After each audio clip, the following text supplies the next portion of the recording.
pagi. Kami kita akan melakukan perjamuan kudus. Tuhan Yesus sudah mati bagi kita, ya kita boleh mengingat selalu akan pengorbanan Tuhan Yesus bagi kita. Haleluya. Mari siapkan hati kita masuk hadirat-Nya. Lebih dalam lagi Tuhan, kami mau memuji Engkau, memuliakan nama-Mu ya Tuhan. Karena hanya Engkau yang layak ya Bapa. Terutama hari ini ya Tuhan, kami mau melaksanakan perjamuan kudus ya Tuhan. Biarlah kali ini boleh mengingat kebaikan-Mu Tuhan, pengorbanan-Mu bagi kami di kayu salib ya Bapa. Sehingga Tuhan, biar kami boleh menjadi anak-anak-Mu Tuhan, yang tahu, yang sadar Tuhan akan pengorbanan-Mu ya Bapa. Terima kasih Tuhan Yesus, terima kasih kami memiliki Allah seperti Engkau ya Tuhan, yang memberikan keselamatan itu bagi kami ya Bapa. Kami meninggikan Engkau Tuhan kami mengagungkan, memuliakan Engkau ya Bapa. Haleluya. Sungguh besar kasih setia-Mu bagi hidup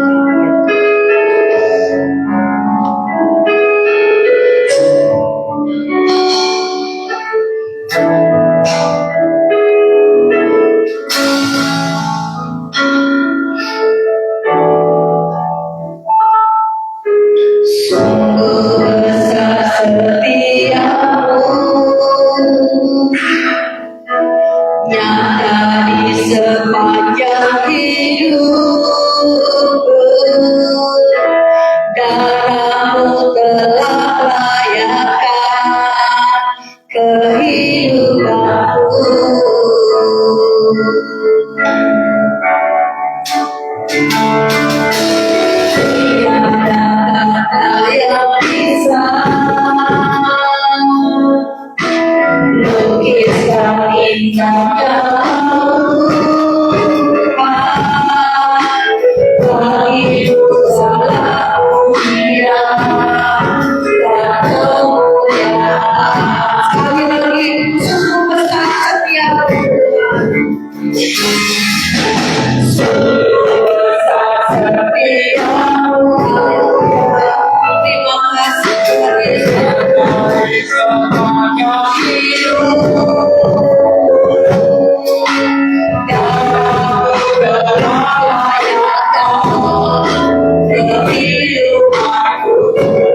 Terpujilah namamu ya Tuhan. Haleluya, haleluya, haleluya. Tinggikan Engkau Tuhan, melebihi segalanya.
Terima kasih Tuhan. Yang kami muliakan ya Bapa, yang kami sembah, yang kami tinggikan Tuhan. Oh, terpujilah siapa setiap hati anak-anakmu ya Bapa di tempat ini Tuhan. Biar tempat ini penuh kemuliaan Tuhan. Haleluya, haleluya,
membuka hati kami. Biar Roh Kudus Tuhan masuk ke dalam hati kami untuk kami mau bersama-sama memuji memuliakan ini karena ya Bapa.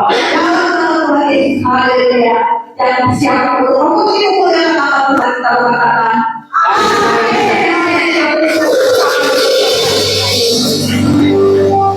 Hanya Tuhan Yesus Allah yang berkata kita dimakamkan. Anak Allah Yesus namanya.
Tuhan Yesus yang membuat hari kita. Kami percaya ya bahwa Tuhan Yesus akan membuat kehidupan masa depan kita. Tapi itu terus kita harus hidup di dalam Dia. Mari kita mengatakan Allah itu baik.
kita.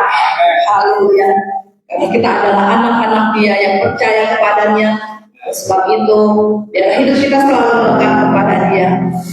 Kita mengatakan Dia yang sudah mati bagi kita. Hanya bagi Dia segala pujian, hormat dan kemuliaan.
Mari kita sembah Dia Tuhan, karena kita menyembah di dalam roh. Kami bersyukur buat kebaikan-Mu.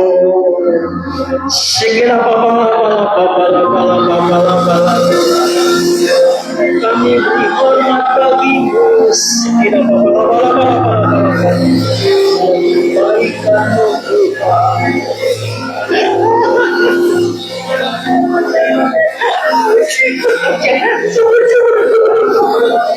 Siapa yang menjemput?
Kami bersyukur sore ini ya Bapak. Terima kasih Tuhan buat hadirat Kau jamaah pribadi lekas pribadi Tuhan. Mari Roh Kudus urapi kami, urapi hamba-Mu juga, urapi jemaat-Mu yang hadir sore ini Tuhan. Biar jemaat-Mu boleh bertumbuh di dalam pengenalan akan Engkau. Biar firman yang ditabur boleh berbuah 30, 60 dan 100 kali ganda Tuhan. Biar apa yang sudah Tuhan kerjakan tidak kembali dengan sia-sia. Mereka boleh bertumbuh Tuhan di dalam kehidupan pribadi lepas pribadi. Mari Roh Kudus pimpin acara ini dari awal hingga akhirnya Tuhan. Biar nama-Mu saja yang dipermuliakan, hadirat-Mu hadir di tempat ini. Di dalam nama Yesus semua yang percaya katakan amin. Shalom. Shalom. Kita orang sendiri jadi tenang aja. Saya mau bawa firman panggilan dan pilihan. Kita sering dengar kan, kita ini semua udah dipanggil, udah mengenal Yesus, udah mendapat kasih karunia, tapi belum tentu kita dipilih. Setuju? Berarti ada syaratnya. Tuhan minta kita kalau mau dipanggil, semua orang dipanggil gitu. Tapi belum tentu dipilih. Jadi ada syarat dan ketentuan yang berlaku untuk dipilih. Nah, kita mau belajar firman hari ini. Kita ambil contoh dulu panggilan soal perjamuan kawin seorang raja. Ada di Matius 22. Kita buka firmannya.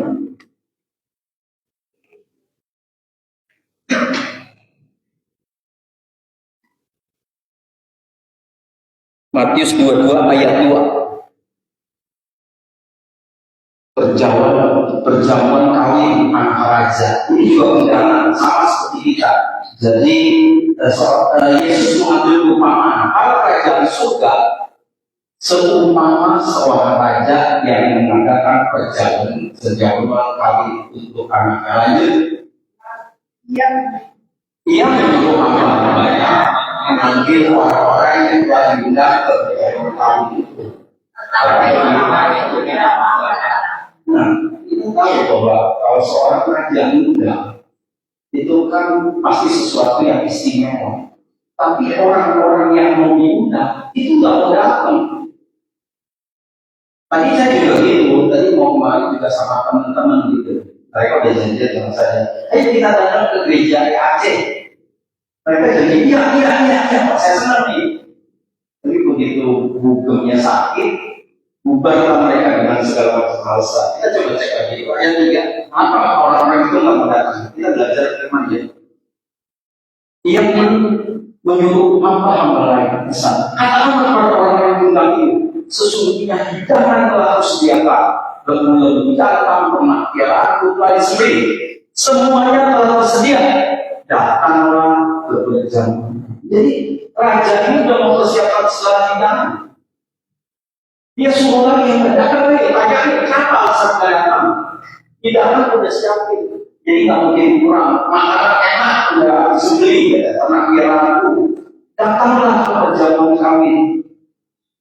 Ini kan menggambarkan seperti kita ya. Kita kan juga sudah dipanggil jadi anak Tuhan. Kita percaya, jadi kita mau dipanggil Tuhan untuk ikut ajaran. Tetapi lihat ayat kelima. Ayat kelima bilang, tetapi orang-orang yang diundang tidak mengindahkan. Anggap sepele. Padahal yang undang raja. Kalau raja pasti makanannya enak, betul? Nggak mungkin sembarangan. Hah? Pakai babi tong. Itu tidak membedakan ada yang pergi ke ladangnya, ada yang pergi urus usahanya. Begitu juga teman-teman saya dari Bintang datang, mereka alasan juga itu. Oh, saya mau ngurusin anak saya nikahan. Oh, saya diajak anak saya. Aduh, kalau saya banyak ya. Padahal hari Kamis itu jadi teman saya, yang mau pergi. Saya udah senang, wah, dapat support dari teman-teman. Tapi begitu juga firman. Ingat ya, banyak yang dipanggil.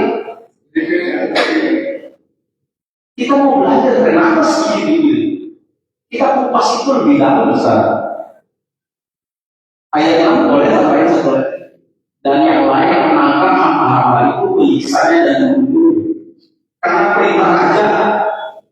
Jadi kalau ada yang nggak benar, langsung dibunuh, disiksa. Yang lainnya menangkap hamba-hamba itu dan menyiksa dan membunuh. Itu artinya panggilan dari undangan itu. Mereka mau datang seperti bangsa Israel. Mereka udah dikasih kan, ayo ikut Yesus ini, tapi mereka nggak percaya sama Yesus sampai sekarang.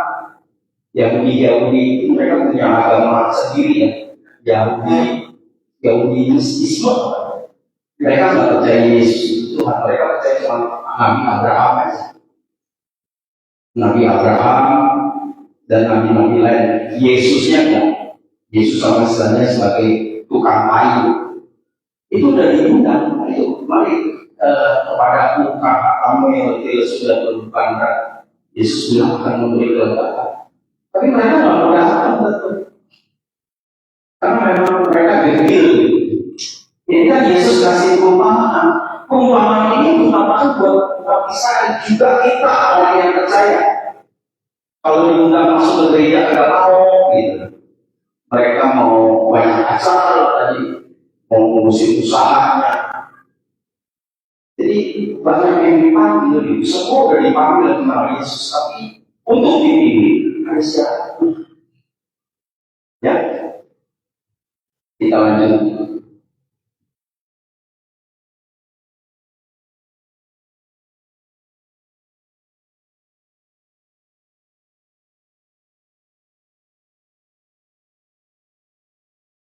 Orang-orang pilihan. Kita pengen tahu sih dari ayat Alkitab juga. Kira-kira ada yang tahu nggak kira-kira siapa sih orang yang dipilih Tuhan? Mestinya kita semua betul.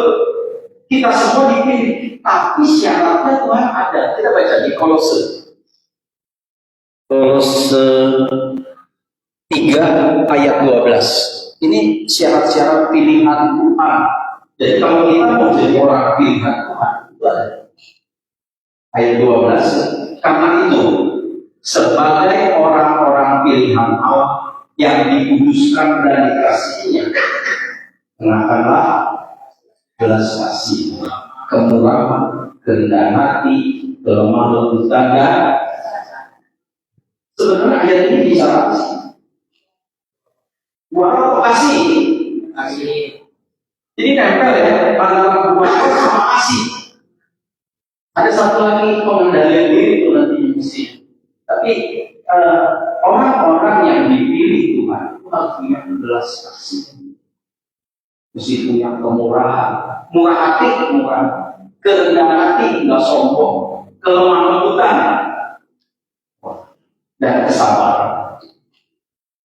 Ada satu ayat lagi yang dia bilang di Roma 8 ayat 33. Kalau Roma 8 ayat 33 ini juga syarat pilihan Tuhan. Siapakah yang akan menggugat orang-orang pilihan? Pilihan Allah, sorry. Siapa yang menggugat mereka? Siapakah yang akan menghukum mereka? Jadi orang-orang pilihan Allah khususnya Yang membenarkan mereka cuma Allah, nggak ada yang lain. Tapi syaratnya tadi kenakan belas kasihan, kesabaran, kemurahan hati, kesabaran dan kelemah lembutan. Syaratnya cukup banyak ya.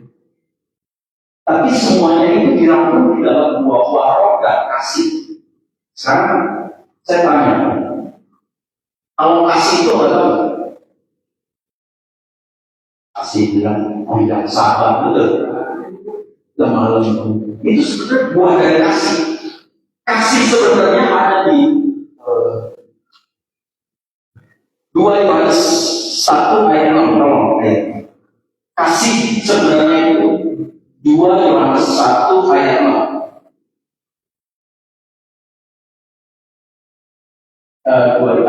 Dan inilah kasih itu, bahwa kita harus hidup menurut perintahnya. Jadi yang namanya kasih itu, kita tuh harus hidup menurut perintahnya Tuhan. Perintahnya Tuhan ada di mana? Di Alkitab, firman Tuhan. Jadi yang namanya kasih, kita tuh harus hidup menurut perintah. Dan inilah perintah itu, yaitu bahwa kamu harus hidup di dalam kasih, sebagaimana telah kamu dengar dari Tuhan. Jadi kasih itu adalah kita hidup menurut perintahnya. Perintahnya itu macam-macam, ada dua kasih. Tapi intinya kita hidup harus menurut perintah. Itu baru kasih. Di dalam kasih itu banyak sekali, panjang sabar, lemah lembut, kesabaran, murah hati, macam-macam. Kemudian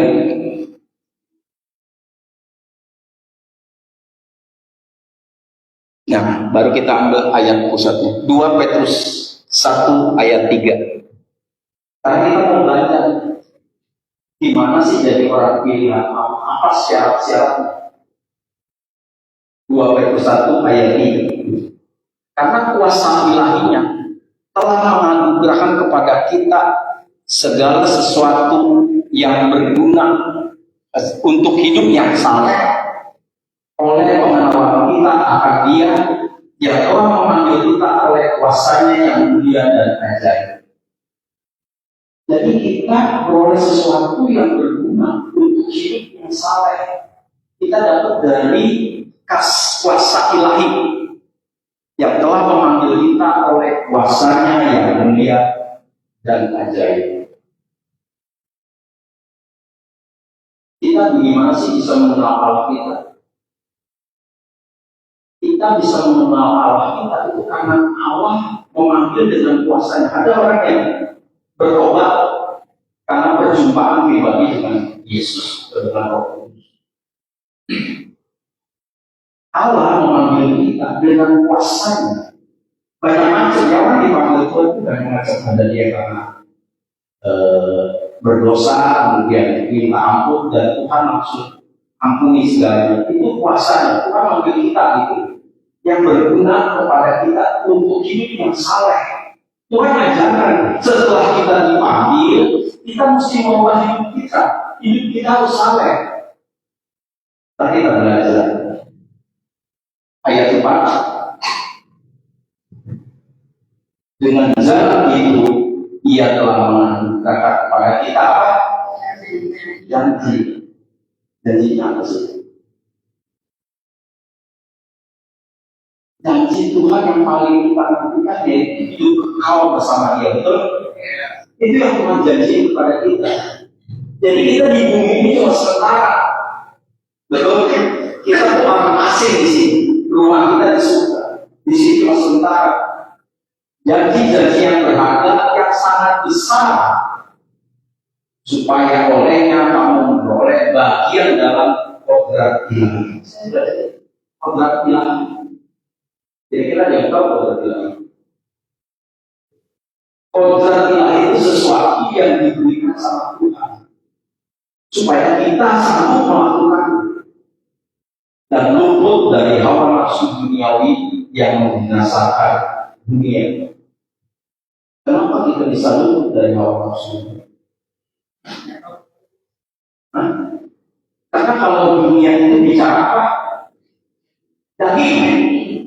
Sedangkan firman Tuhan ajarkan janganlah hidup di dalam daging, tetapi hidup di dalam roh. Karena daging itu mati, roh yang diberi hidup. Kalau kita hidup di dalam roh, maka janji-janji yang berharga dan yang sangat besar, kamu akan memperoleh bagian dalam kodrat Ilahi. Ya, berarti Tuhan janji sesuatu, janganlah hidup di dalam daging. Karena daging itu mati, roh yang diberi. Ya, lanjut ayat 5. Justru karena itu, kamu harus bersungguh-sungguh menambahkan kepadamu imanmu. Waktu saya baca firman ini, Tuhan, kenapa harus ditambahin? Apa iman kita kurang?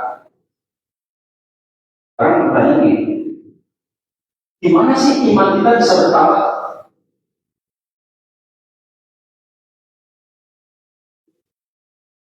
Jadi jawabannya iman bisa bertambah karena pencobaan, karena persoalan. Iman itu bisa bertambah. Kita makin dekat lagi sama Tuhan, makin berserah lagi sama Tuhan. Kalau dari kasih pencobaan, kita hidup di zona nyaman. Iman nggak bertumbuh di situ. Iman itu bertumbuh kalau dikasih pencobaan, dikasih penyakit, dikasih masalah. Gimana respon kita? Kita bisa menambahkan iman. Iman adalah dasar dari segala sesuatu yang kita harapkan dan bukti dari segala sesuatu yang tidak kelihatan. Berarti iman itu ada di dalam hati sendiri. Ada di dalam hati kita, iman kita, rohani kita. Karena Tuhan bilang telah kelihatan iman itu. Kita percaya sesuatu yang tidak kelihatan, itu iman. Kalau kita percaya sesuatu yang kita lihat, itu bukan iman. Kenyataan. Tapi yang tidak kelihatan itu iman. Setelah kita punya iman baru tidak bisa. Iman tanpa perbuatan adalah kita nggak bakal bisa jadi pilihan Tuhan. Kalau kita cuma punya iman, orang bilang hanya dengan iman saja harus selamat. Tuhan nggak ada yang begitu. Tapi ada juga loh, satu orang yang punya iman masuk surga, ingat gak siapa?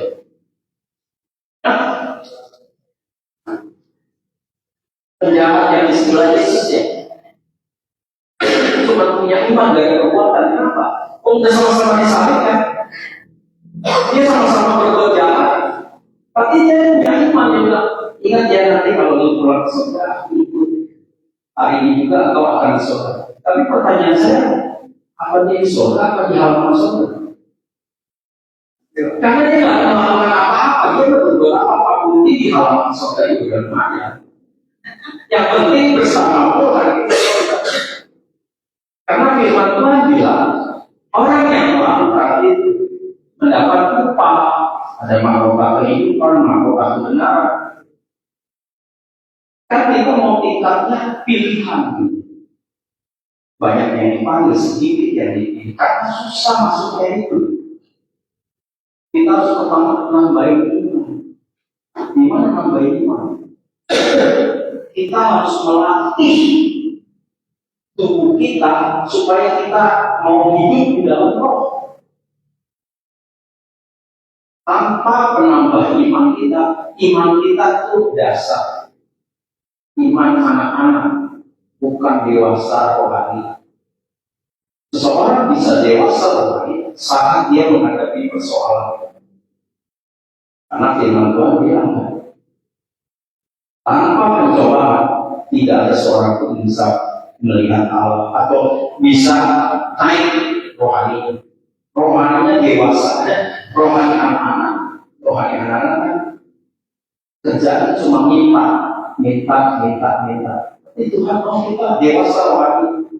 nggak minta Tuhan sediain. Hiduplah di dalam roh. Setelah kita tambahkan iman kita, firman Tuhan bilang, tambahkan iman kita kebajikan. Jadi saya cuma punya iman tanpa kebajikan, dia nggak bisa dipilih. Karena kebajikan itu adalah suatu perbuatan yang kita lakukan dengan usaha kita di dalam kita bisa memberi, berbagi, mengasihi sesama. Itu kebajikan. Jadi kalau kita mau dipilih, kita harus tambahin iman kita dengan kebajikan. Sekarang saya tanya, kebajikan itu dari siapa kita dapat? Dari Tuhan atau dari perbuatan kita? Dari kebaikan perbuatan yang kita lakukan terhadap sesama, sehingga yang merasakannya seperti impact berpengaruh kepada family, kepada keluarga, itu kebajikan.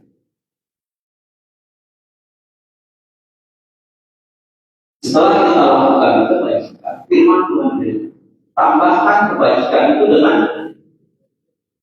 pengetahuan. Apa itu pengetahuan? Pengetahuan adalah ilmu atau pengetahuan soal firman Tuhan. Kenapa kita harus belajar firman Tuhan? Karena firman Tuhan ayatnya di 2 Timotius 3 ayat 16. Kita harus belajar pengetahuan itu supaya kebajikan kita jangan sampai salah. Jadi ini step-stepnya bagus ya. Pertama kita belajar kebajikan. Tapi kalau kebajikan yang kita lakukan tidak sesuai dengan pengetahuan, percuma, sia-sia. Tuhan bilang kita harus belajar pengetahuan. Kita ayat buahnya 2 Timotius 3 ayat 16 saja. 2 Timotius. Nah ini ayat itu juga di khotbah ya soal pengetahuan. Segala tulisan yang difirmankan Allah memang bermanfaat untuk ajar, menyampaikan kesalahan, memperbaiki kelakuan, dan mendidik orang dalam. Jadi kenapa kita harus belajar firman Tuhan? Karena ini kita mesti tahu cara mengajar, kita mesti tahu menyatakan kesalahan. Ini salah nih. Jadi tidak semua kebajikan itu benar. Patokannya mesti firman Tuhan. Ya kan? Untuk memperbaiki kelakuan. Ini yang orang bilang kalau kelakuan itu karakter. Jadi seorang kalau mau merubah karakter, dia harus belajar firman Tuhan. Dia harus punya pengetahuan soal firman Tuhan. Gimana cara belajar? Ya baca firman, memperbaiki kelakuan, itu merubah karakter kita. Pada dasarnya karakter manusia itu egois, mau mentinggi diri sendiri dan memilih orang dalam kebenaran. Ini yang bisa dilakukan. Pengetahuan itu penting. Pertama, membaik iman. Sebenarnya kita kebajikan. Kebajikan itu perbuatan baik kita pada semua orang dengan berusaha. Tapi nggak cukup itu aja. Kita perlu tambahin pengetahuan. Pengetahuan itu belajar dari mana? Dari firman. Firman yang bisa mengubah kita punya kelakuan. Kita bisa hidup di dalam kebenaran, menyatakan kesalahan. Oh ini salah. Kadang-kadang semua orang bisa salah. Yang benar cuma firman. Bisa mengajar kita untuk hidup benar, menyatakan memperbaiki kelakuan kita. Itu cuma patokannya firman. Berarti kita harus banyak mengetahui dengan cara baca kita. Ini syarat-syarat menjadi pilihan Allah. Jadi saya bilang, wah nggak gampang ya untuk jadi orang pilihan Allah. Karena untuk masuk ke sana, kita tuh harus praktek di dalam kehidupan pribadi lepas pribadi. Enggak cukup, oh, saya orang percaya, tapi kehidupannya enggak mencerminkan ini. Enggak ada kebajikan, enggak ada pengetahuan. Karena firman Tuhan, kalau kita mau dipilih, syaratnya ini Kita punya kebajikan. Tahu dari mana kebajikan? Kebaikan yang kita lakukan yang berimpact buat lingkungan kita, buat saudara kita, itu kebajikan. Tapi kalau cuma kebajikan tanpa pengetahuan, kita bisa salah. Kita nggak tahu yang kita lakukan itu benar atau salah. Jadi patokannya kembali lagi ke firman. Untuk menyatakan kesalahan, merubah karakter, mengajar, memperbaiki kelakuan. Jadi semua itu balik lagi ke firman untuk memperbaiki kelakuan kita. Ada yang salah, ada yang tidak benar, menyatakan kesalahan. Itu syaratnya. Lanjut ayat yang tadi 2 Petrus 3 ayat berapa tadi?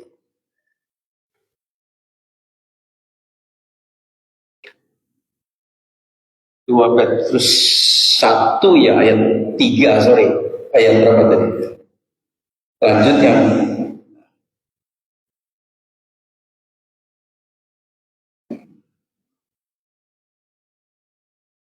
sorry saya tambahin sedikit ya. Saya tambahin satu kebajikan ada di Mazmur 112 ayat 9. Saya tambahin kebajikan. Mazmur Daud bilang, Mazmur Daud soal kebajikan dia bilang, ia membagi-bagikan, ia memberikan kepada orang miskin. Ini kebajikan.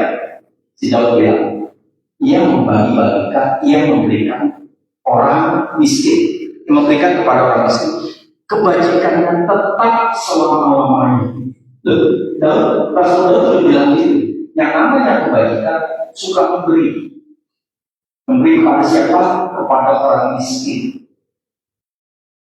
Yesus juga pernah ngajar kepada murid-muridnya yang dia tanya ini, kapan melihat Tuhan miskin, telanjang, lapar? Iya, Yesus tanya gitu, murid-muridnya tanya, kapan sih ngelihat Yesus itu lapar, telanjang, nggak makan, haus, nggak punya baju, telanjang? Yesus bilang, kalau kamu lakukan itu buat saudaraku yang paling rendah, itu sama juga lo melakukannya buat. Itu kebajikan. Itu kebajikan yang masuk dalam kata. Ia membagi-bagikan, ia memberikan kepada orang miskin. Kebajikan tetap untuk selama-lamanya. Jadi kalau kebajikan itu bicara murah hati. Kalau orang berlebih, dia bagikan. Ada satu orang yang kaya yang datang kepada Yesus. Bu, gimana caranya supaya kau hidup kekal? Yesus bilang, lakukanlah semua perintah Taurat. Terus orang kaya itu bilang, aku udah lakukan itu dari sejak kecil. Karena pertanyaan saya itu gampang. Apakah orang kaya itu bisa melakukan Taurat? Tidak bisa. Tidak ada seorang pun yang dapat melakukan Taurat. Tapi ada satu orang saja yang bisa. Yesus. Cuma Yesus yang menggenapi semua Taurat. Makanya Yesus bilang, oh udah lakukan ya Taurat ya. Dalam juga yang kaya. Kapan kata Tuhan? Jualah seluruh hartamu, bagikan kepada orang miskin dan ikutlah aku. Dia lakukan. Artinya dia ada kebajikan. Tapi firman Tuhan itu aku udah lakukan 10 hukum Taurat dari kecil. Tapi dia nggak punya kebajikan.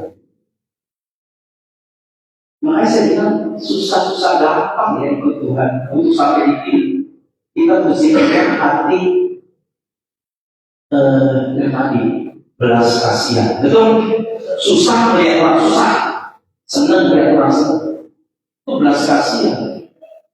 Jadi Tuhan Yesus bilang, kalau lo lakukan itu bagi saudaraku yang paling rendah, lo lakukan juga buat Tuhan mau ajarin kita mesti punya belas kasihan. Tadi kan orang-orang kaya itu pertama punya belas kasihan. Kalau kita punya belas kasihan, kita pasti gampang memberi, setuju? Kalau kita nggak punya belas kasihan, hati kita menutup pintu hati kita nggak gampang memberi. Kita nggak bisa berbuat baik.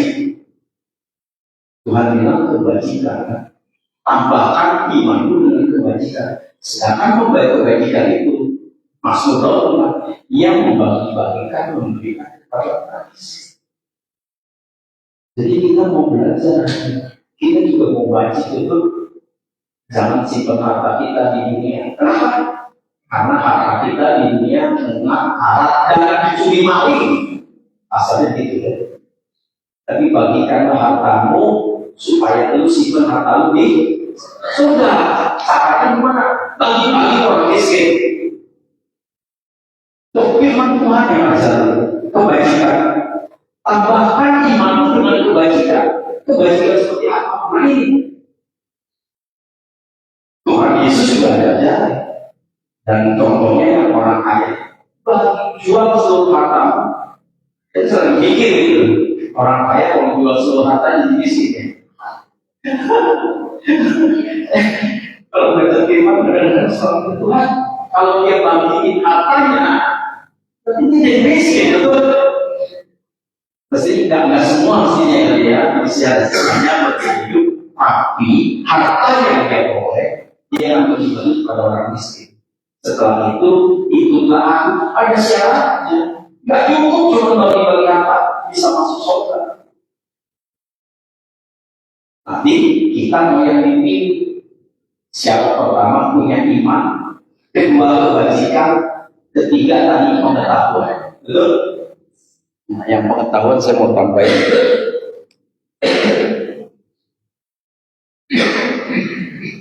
Nah, kalau pengetahuan tadi 2:3, dia menyatakan kesalahan, memperbaiki kelakuan, menjadi orang dalam kebenaran. Jadi kebajikan udah itu pengetahuan.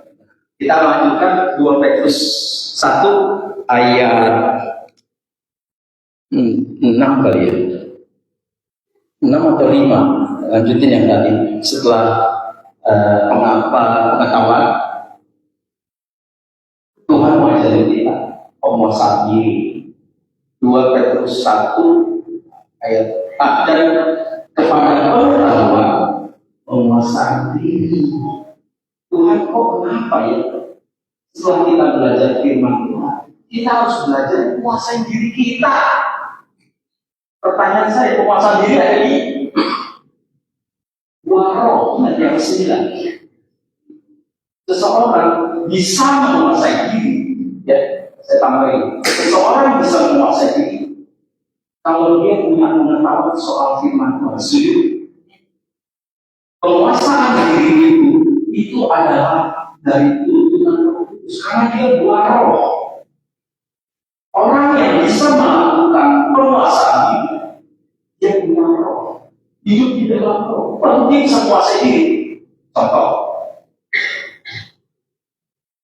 pengetahuan itu yang tadi yang saya bicarakan, itu juga mengatur kita punya emosi, perasaan, hati kita suka jengkel, suka marah. Secara daging kita wajar kita hidup di dalam hati, tapi kalau kita hidup di dalam roh, biar roh yang kuasai kita, sehingga dia bisa mengatur kita punya emosi, marah, kesel, dongkol. Itu oleh kuasa roh. Kalau kita hidup di dalam roh, kita bisa menguasai hati kita, emosi kita, supaya kita bisa bertumbuh, supaya kita baru bisa menguasai diri kita. Enggak gampang marah, enggak gampang kesel, enggak emosi, enggak gampang marah. Karena orang yang gampang marah adalah kebodohan di mata Tuhan. Dan dari amarah tidak menghasilkan apa-apa yang Tuhan bilang. Orang yang marah nggak bisa berdoa, nggak punya hubungan sama Tuhan. Tuhan bilang orang bodoh karena dia tidak menguasai penguasaan dirinya. Dirinya dipakai emosi untuk meledak-ledak. Tuhan bilang harus kuasai ini. Gimana cara kuasai ini? Baik. Untuk penguasaan diri kita hanya pengetahuan. Pengetahuan apa? Kuasai firman Tuhan. Hidup di dalam roh supaya kita bisa menguasai diri. Ya, kita lanjutkan. Setelah penguasaan diri, kita perlu yang namanya ketekunan. Jadi nggak cukup orang bisa menguasai diri. Saya bisa menguasai diri hari ini. Besok saya tahu saya bisa marah, saya ditipu, saya dikecewakan. Orang bisa marah. Tapi firman Tuhan bilang, lo mesti yang namanya proses ketekunan. Tahu ketekunan apa? Proses ketekunan adalah proses yang kita hadapi terus-menerus setiap hari tanpa putus asa, tanpa letih, lesu, nggak mau khawatir segala macamnya. Yang namanya nggak tekun itu kita kalah. Tapi kalau tekun kita akan terus berjuang untuk menguasai diri kita. Dan penguasaan diri itu sudah berjalan terus menerus sampai kita dipanggil Tuhan. Kita bisa kuasai diri nggak? Kita bisa tekun nggak? Kalau kita nggak bisa tekun, kita pasti gagal. Kita harus latih lagi. Kalau hari ini gagal, besok latihan. Terus kita pimpin Roh Kudus. Roh Kudus yang akan bisa memberi kita ketekunan. Bukan dari kuasa kita, karena kita daging. Cuma Roh Kudus yang akan memberi kita roh ketekunan itu. Jadi pengertian ketekunan itu prosesnya terus-menerus dari setiap hari yang kita hadapi. Bisa nggak kita menguasai diri kita? Bisa nggak kita belajar firman Tuhan? Terus belajar. Kalau hari ini gagal, besok bangkit lagi. Terus-menerus supaya kita memperoleh penguasaan diri ketekunan. Setelah ketekunan, bentar saya lihat dulu. Ada nggak contoh ayat ketekunan?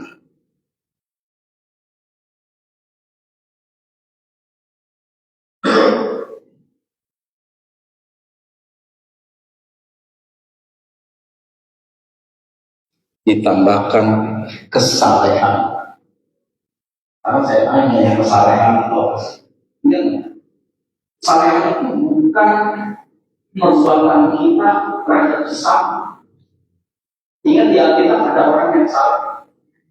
Coba, ayo kita lihat. Boleh dibuka ayat 1 ayat 1. Kita lihat, dia tidak anggap salah. Kita mau belajar apa sih kesalahan? Kalau si Ayub kan kita lihat. Ya, ada seorang laki-laki di tanah Uz bernama Ayub. Orang itu dan jujur, ia takut akan Allah dan menjauhi. Jadi yang mempredik, yang menyebut, oh dia orang saleh, itu bukan kata orang. Tadi saya lihat begitu. Oh si Ayub itu saleh dari mana ya? Firman Tuhan bilang. Salahnya kenapa? Karena ia takut akan Allah dan jujur dan menjauhi kejahatan. Dan saya tanya, saya mikir, Tuhan, kok Tuhan tahu sih dia salah? Oh dia jujur, dia takut akan. Jadi yang namanya kesalahan itu hubungannya hati. Kita takut sama dia, baru salah. Jadi pengertian salah itu bukan kita dapat predikat dari orang sekitar kita, masyarakat, bukan. Itu hubungan kita pribadi sama Tuhan. Tuhan yang menilai kita, ia jujur, ia takut Allah dan menjauhi kesalahan. Makanya setan tidak izinkan. Tuhan, lu izinin aku buat cobain dia. Tuhan bilang boleh. Kenapa Tuhan tahu? Karena dia sampai lu mau cobain, tapi jangan ambil coba.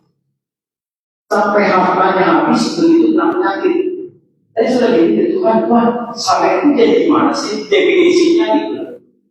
Kita belajar dari Ayub itu sampai. Sampai gimana? Waktu dia dikasih pencobaan, hartanya habis satu hari, anaknya 10 mati. Sesudah itu tidak puas lagi, dikasih penyakit borok. Lihat dari mulut Ayub bilang. Dia bilang, Tuhan yang memberi, Tuhan juga yang mengambil. Betul? Terpujilah nama Tuhan. Sampai istrinya, kutukilah Tuhan Allahmu. Mengapa lu orang saleh dicobain? Terus ayo balasan. Lu jangan terima yang baik aja, yang nggak baik kalau nggak mau terima. Dari situ kita bisa tahu pribadi sifat si Ayub itu. Karena selama ini saya baca di Ayub, dia lakukan itu kan setiap anaknya pesta, karena anaknya kan 7 yang mati, 3 perempuan. Jadi dari Senin kembali ke Senin seminggu pesta terus setiap malam. Dan Ayub kalau habis pesta dia bikin kambing domba, korban persembahan, korban penebus dosa buat Tuhan. Tuhan lihat, wah ini orang benar-benar baik. Dia menembus kesalahan anaknya. Dan dia melakukan itu kenapa? Dia bilang di salah satu dulu aku kenal Tuhan kata orang kata ini. Betul? Dia bilang begitu. Dia dengar kata orang itu bisa untuk dia bisa itu si Saleh. Tapi begitu dia pernah berjumpa dengan Tuhan, sekarang mata sulit melihat kita waktu dicobain, dia tidak memiliki Tuhan lagi. Itu yang tadi saya bilang, kalau lu mau hidup saleh, lu mesti punya hubungan takut sama Tuhan. Dia nggak kayak Ayub. Walaupun Ayub itu orang kaya, dia nggak bergantung lagi sama orang, enggak. Hartanya banyak sekali jadi. Dia cuma takut sama Tuhan, maka dia terkenal saleh. Cuma istrinya aja yang nggak benar. Tapi dia yang benar. Maka dalam diskusi-diskusinya si Ayub bilang, kok nggak salah? Apa yang didapat dari Tuhan? Tapi Tuhan mau cobain kesalehan itu sebentar meluntur gitu. Istilahnya. Ayub tidak bersalah. Tuhan nggak boleh dia meninggal orang. Kalau dia itu mungkin meninggal si Ayub. Di segala penyakit apapun, segala problem apapun, dia tetap berharap sama Tuhan. Itu contoh lain. Gimana kalau hidup kita? Apakah kita tetap mau saleh pada saat kondisi paling jatuh, paling buruk? Apakah kita tetap bilang Tuhan baik, terpujilah nama Tuhan? Saat kita ditimpa masalah, orang bilang, oh gampang ya mengucap syukur kalau kondisi lagi nyaman. Tapi kalau kondisi lagi terpuruk, jatuh dalam kecobaan, apakah mulut kita bisa memuji Tuhan? Apakah kita bisa bersyukur sama Tuhan untuk segala kebaikan? Itu ujian bagi kita, saudara-saudara. Apakah kita mengenal Tuhan buat kebaikannya, buat berkatnya? Enggak. Saya baca di firman itu, kemalangan orang benar itu banyak. Tuhan, kenapa orang benar juga malang ya? Ada hari sial, ada hari senang, ada hari jujur. Tetapi firman Tuhan kemunculan, kesialan, kemalangan orang benar itu banyak. Ini masuk ke saya nggak percaya. Tapi ada kemalangan orang benar itu banyak. Berarti kita juga semua nggak akan mengalami hasil sial, kemalangan. Tetapi Tuhan bilang, tetapi Tuhan yang akan melumpuhkan. Tuhan yang janji. Kalau orang fasik ditimpa kemalangan, dia akan mati. Tergeletak, dia tak ekor. Kita ingat ayatnya yang sebentar. Pencobaan yang kita alami adalah pencobaan yang tidak melebihi kekuatan manusia. Tuhan bilang gitu. Oh, kalau gitu Tuhan kalau kasih pencobaan itu bukan Tuhan, sorry. Yang kita alami pencobaan itu datangnya dari iblis, dari kemauan kita. Itu biasa tidak melebihi kekuatan kita. Tetapi Tuhan itu setia. Dia akan memberikan kepada kita jalan yang keluar. Dan kamu dapat menanggung pencobaan itu. Kita lanjutkan sekian. Setelah kesalehan ya, kita jadi udah bahas yang namanya kesalehan. di 2 Petrus 1 ayat 7, dan kepada kesalehan, dan kepada kesalehan kasih akan saudara-saudara dan kasih saudara-saudara kasih semua orang. Jadi yang nomor 7 ini saya katakan itu kasih, ya, kasih itu paling tinggi kan. Ada iman, pengharapan, dan kasih. Kasih itu yang paling tinggi. Roh Kudus akan hilang, pengharapan akan hilang, tapi kasih tetap. Jadi begitu juga kalau kita mau dipilih, kita harus punya kasih. Kasih balikan yang tadi saya bilang. Kalau kasih, kita tuh harus menuruti perintah-perintahnya. Buah-buah kasih itu banyak. Sabaran, kegiatan, pajak, sabar, kelembutan, dan kesetiaan, sukacita, itu banyak kasih. Tapi Tuhan mau ajar kita harus memberikan kasih kepada saudara-saudara yang kita kenal, juga kasih kepada semua orang. Standar ini ada 7. Kita harus belajar, ya. Secara manusia kita nggak bisa. Kita perlu pimpinan Roh Kudus. Kita perlu dipimpin sama Roh Kudus supaya kita melakukan,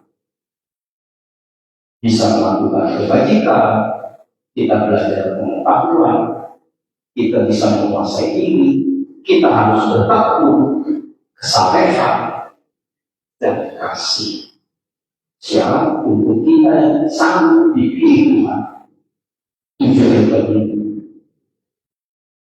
Saya harap saudara-saudara bisa melakukan. Sekarang, kalau kita sudah tahu tujuan proses itu, apa sih janjinya Tuhan yang tadi berharap dia mengasihi kita? Kita baca di ayat 10. 2 Petrus 1 ayat 10.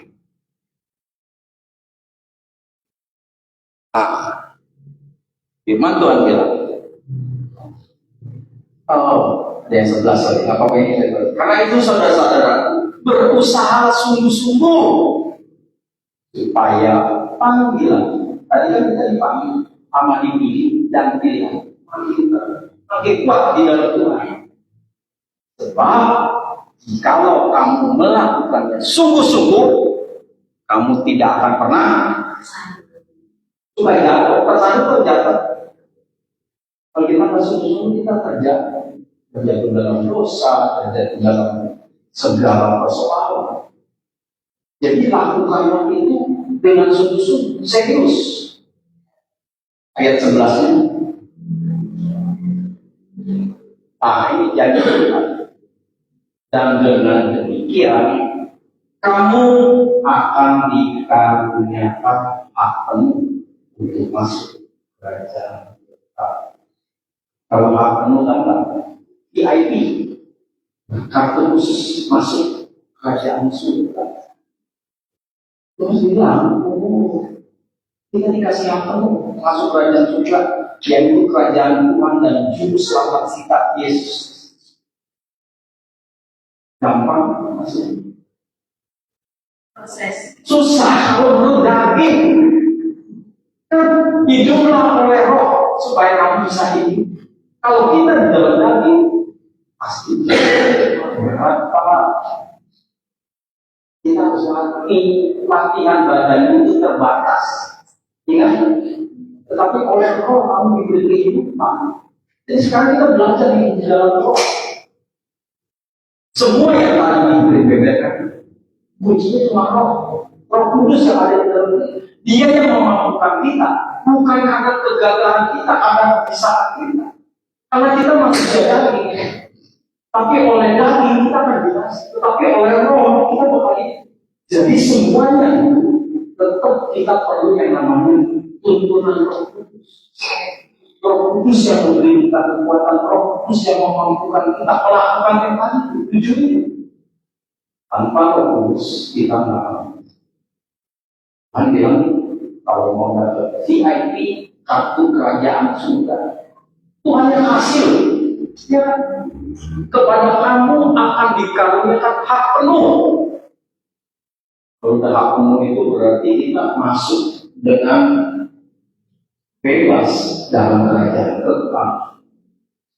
Tapi syaratnya lakukan itu. Jadi nggak cukup dengan iman. Memang sih iman juga ada. Karena kasih karunia dan iman kamu bisa masuk kerajaan surga. Tapi kerajaan surga yang mana? Cuma di halaman. Kalau kita melakukan itu, kita mungkin punya tempat di sana. Kan Yesus bilang, aku sediakan tempat bagimu di surga. Betul? Ada yang rumahnya belum komplit, ada yang belum ada efeknya. Lakukan perintah itu. Dengan demikian kamu pada memasuki kerajaan kekal, yaitu kerajaan Tuhan Yesus Kristus. Amin. Tuhan memberkati. Saya tutup dalam doa sebentar. Kami bersyukur Tuhan, terima kasih firman-Mu sudah disampaikan. Biar apa yang kami pelajari, kami boleh melakukan di dalam kehidupan pribadi lepas pribadi. Firman-Mu ini tidak akan hilang, kami akan mau belajar, bertambah iman kami, bertambah kebajikan kami di dalam perbuatan baik. Kami mau menambah pengetahuan kami akan firman Tuhan, supaya kami hidup dan layak di hadapan. Kami mau bertekun di dalam pengetahuan. Kami mau menjadi kesalehan di dalam hidup kami. Juga kami akan melakukan kasih di dalam pribadi lepas pribadi. Tuhan, urapi hamba-Mu, urapi firman ini Tuhan. Biar apa yang kami tahu, kami boleh hidup di dalam roh, berkenan kepada-Mu. Biarlah Roh Kudus yang pimpin kami, hidup kami, supaya kami boleh hidup di dalam Engkau. Dan kami memiliki hak penuh untuk masuk dalam kerajaan kami. Di dalam nama Yesus kami berdoa. Amin. Amin.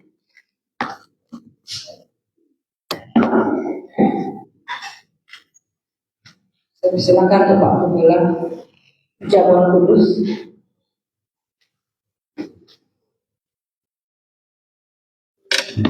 Baik Bapak Ibu, kita akan melaksanakan perjamuan kudus. Saya mengundang hamba-hamba Tuhan yang bertugas untuk maju ke depan.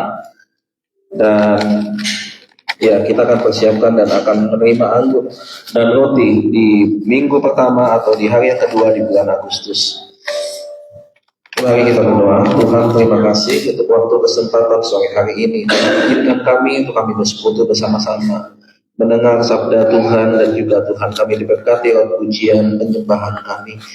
Tapi yang terpenting pada hari ini ya Tuhan adalah bagaimana kami Tuhan menjadi pelaku firman, supaya apa yang kami dengar boleh juga Tuhan bukan hanya kami ingat, tapi kami bagikan lewat sikap dan perbuatan kami. Terima kasih Bapa yang baik, terima kasih. Sebentar kami akan menerima anggur dan roti. Sucikan, kuduskan Tuhan, rayakan Tuhan. Untuk kami mengingat bagaimana Tuhan telah menebus kami. Tuhan telah membayar lunas apa yang telah Engkau kerjakan di atas kayu salib. Dan kami menyadari Tuhan bahwa karya salib itulah yang membuat kami hari ini ada. Sebagaimana kami ada, kami boleh berkumpul, bertumbuh di dalam iman percaya kami. Kami boleh menjadi orang-orang pilihan Tuhan dan hidup seturut sekehendak Tuhan. Terima kasih Bapak, kami siap untuk menerima anggur dan roti ini dengan ucapan syukur dan iman percaya kami yang penuh, tidak setengah hati, hanya di dalam nama Tuhan kami, Tuhan Yesus Kristus. Haleluya. Amin.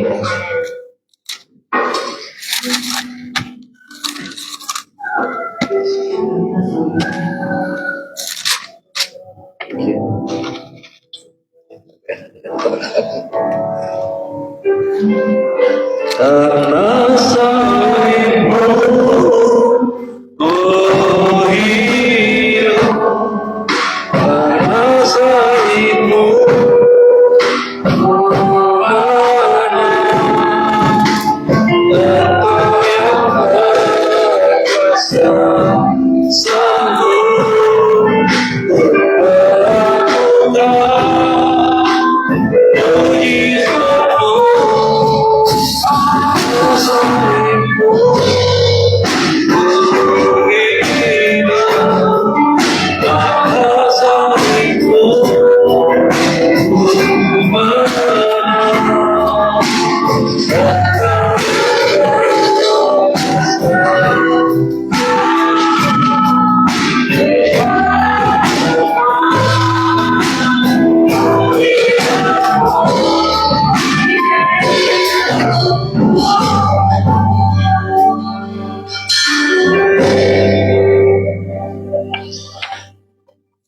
Baik Bapak Ibu yang sudah menerima aku dan roti, mari kita bangkit berdiri bersama-sama dan kita bisa mendengar firman Tuhan yang mengingatkan kepada kita tentang apa yang Tuhan Yesus katakan sebelum dia disalib.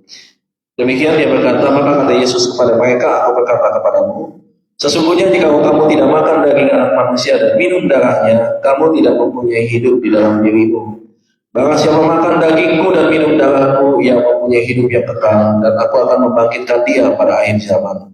Sebab dagingku adalah benar-benar makanan dan darahku adalah benar-benar minuman. Barang siapa makan dagingku dan minum darahku, ia tinggal di dalam aku dan aku di dalam dia. Mari Bapak Ibu angkat roti di tangan kanan kita tinggi-tinggi di hadapan Tuhan dan dengarkan firman Tuhan, di mana pada malam Yesus sebelum disalibkan dia mengadakan perjamuan dan dia berkata kepada murid-muridnya seperti ada tertulis seperti ini.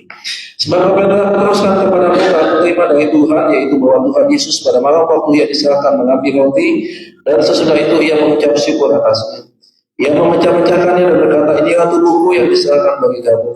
Perbuatlah ini menjadi peringatan akan aku. Mari dengan iman dan ucapan syukur kita makan roti sebagai simbol tubuh Tuhan Yesus yang hancur dan kayu salib dalam nama Tuhan Yesus.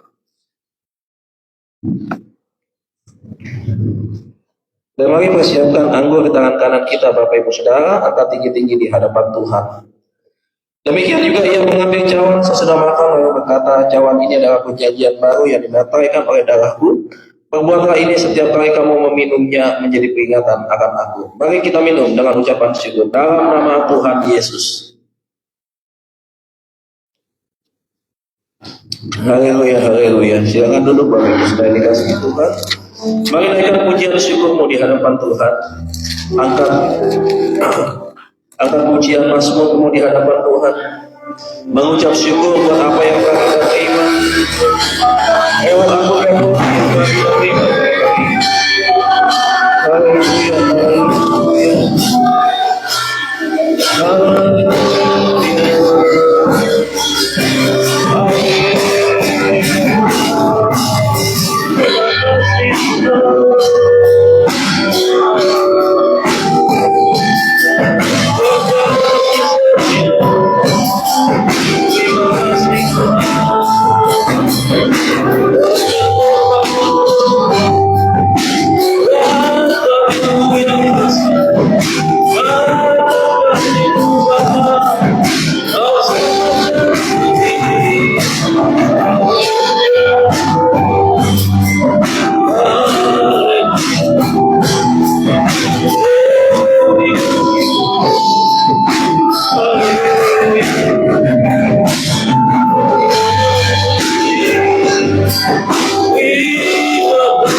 Haleluya, haleluya.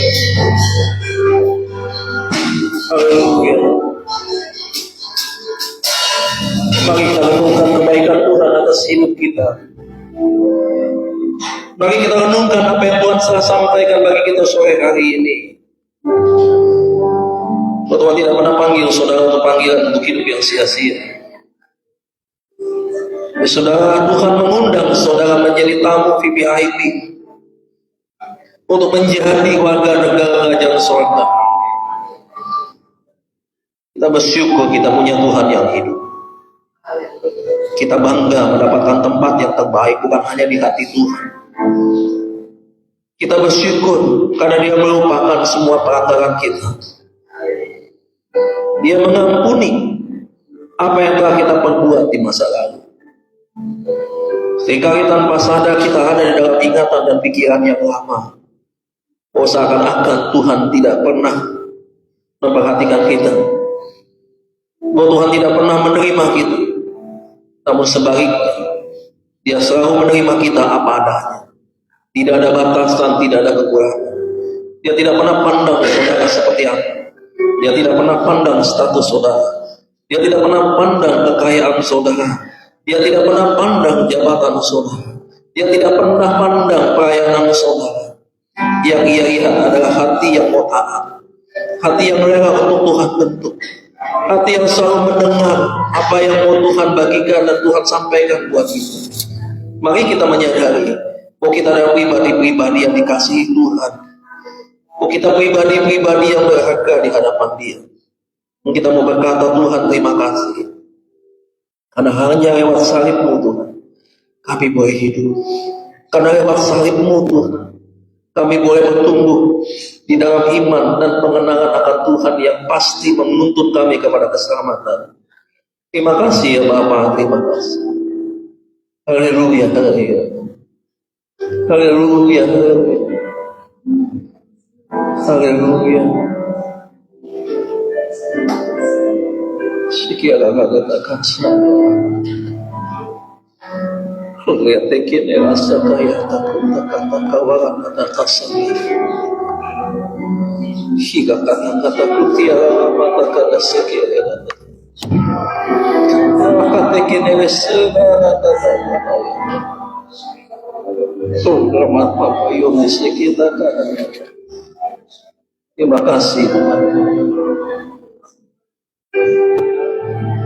Terima kasih Yesus, terima kasih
dengan doa Bapa kami. Mari kita berdoa Bapa kami bersama-sama.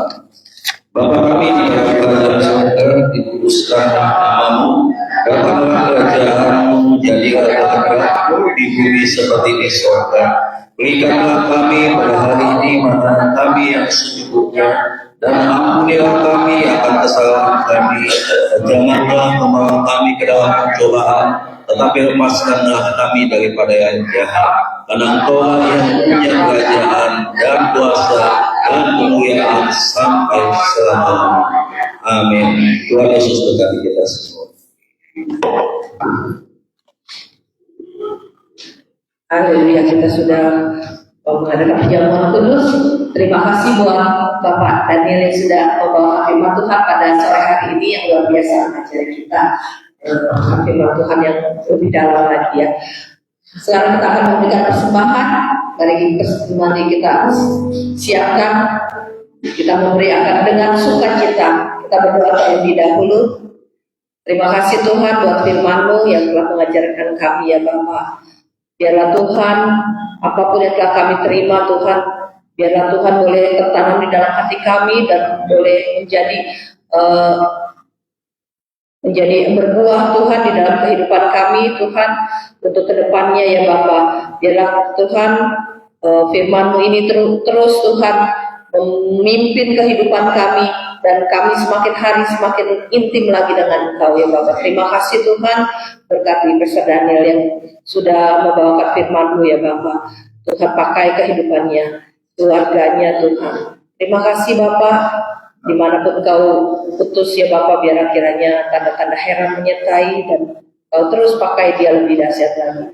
Kalau sebentar kami akan memberikan persembahan Tuhan, biarlah kiranya kami mau memberi dengan penuh sukacita karena kami percaya Tuhan yang kami miliki adalah semua berasal dari Engkau.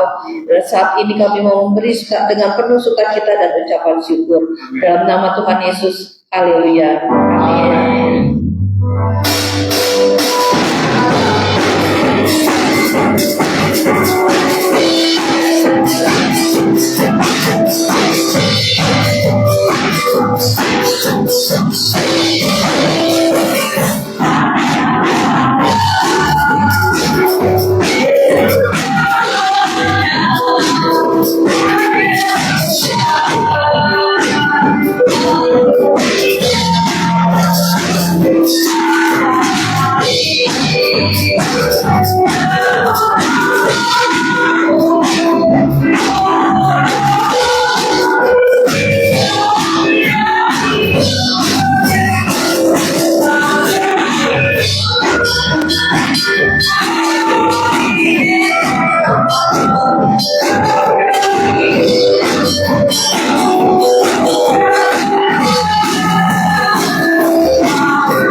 Mengucapkan terima kasih kepada hamba-Nya, Bapak Evangelis Daniel Wirawan yang telah menyampaikan firman Tuhan yang begitu luar biasa pada hari ini.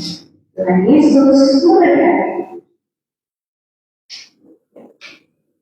Selamat datang bagi para jemaat yang baru pertama kali hadir di tempat ini. Apabila Bapak, Ibu, dan Saudara belum memiliki tempat beribadah yang tetap, kami dengan penuh sukacita mengundang Bapak, Ibu, dan Saudara untuk kembali beribadah di tempat ini minggu depan. Tuhan Yesus memberkati.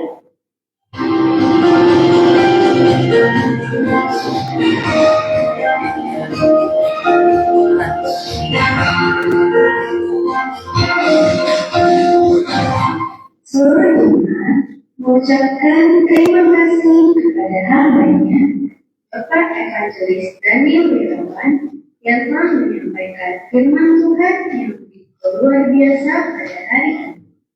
Yesus memberkati.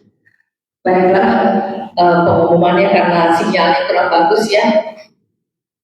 Nanti Bapak Ibu tinggal menambahkan siapa yang mau bicara minggu depan atau apa ada di dalam undian. Oke, kita akan mengakhiri dengan doa syafaat.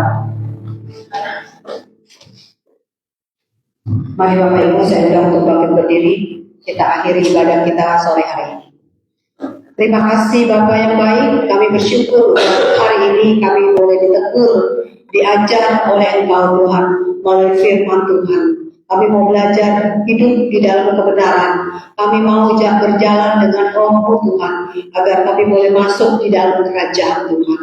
Bapak, kalau pada malam hari ini kami diingatkan Tuhan melalui Pastor Daniel Tuhan, Engkau pakai dia lebih lagi Tuhan untuk memberitakan firman Tuhan yang menjadi berkat buat banyak orang.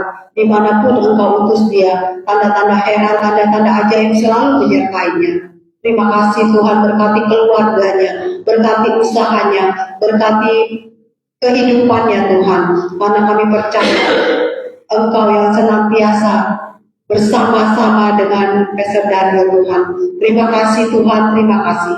Kami berdoa untuk para pelayan-pelayan Tuhan yang hari ini sudah berjerih payah dari pagi sampai malam melayani Tuhan di rumah Tuhan ini. Kami percaya Tuhan, berkat Tuhan juga mengalir para pelayan Tuhan, baik WL, singer, pemain musik, bahkan kolektan, penerima tamu. Kiranya Tuhan mencukupi apa yang menjadi kebutuhannya. Kiranya Tuhan selalu menjaganya, melindunginya, bahkan setiap keperluan dan kebutuhannya. Tuhan juga senantiasa yang menyertai dan mencukupinya. Berkati juga seluruh jemaat yang hadir pada hari ini. Ada kesembuhan terjadi, ada pemulihan terjadi, dan kami percaya Tuhan, setiap apa yang menjadi pergumulannya hari ini Tuhan jawab. Setiap doa-doa yang lama belum dijawab, hari ini ada jawaban doa. Dan kami percaya Tuhan, pada saat mereka datang ke tempat ini, pulang mereka membawa sukacita yang daripada Engkau Bapa. Terima kasih Tuhan, berkati juga bangsa dan negara Indonesia. Tuhan memberkati dari atas sampai yang terbawah. Kiranya kasih karunia Tuhan menyertai bangsa kami. Terima kasih Bapa, terima kasih. Dan sebentar kami akan pulang. Kami siap menerima berkat yang daripada Tuhan. Kita akan mengakhiri pada sore hari ini. Kita akan beribadah. Mari Bapak Ibu arahkan hatimu kepada Tuhan, agar kedua tanganmu dan terima berkat.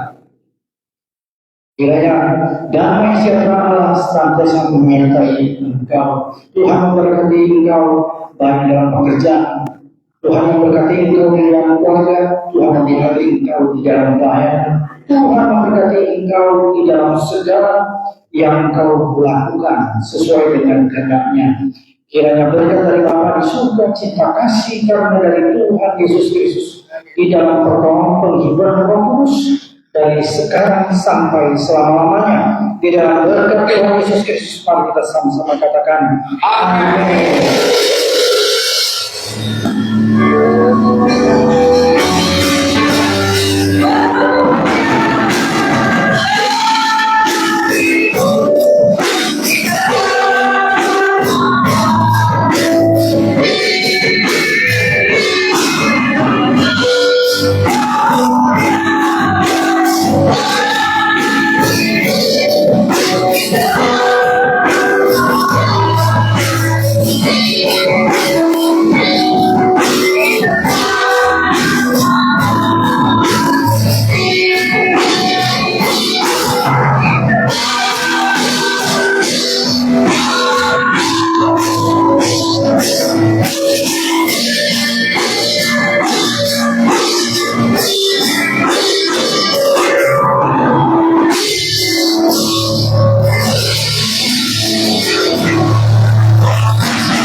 Tuhan Yesus memberkati.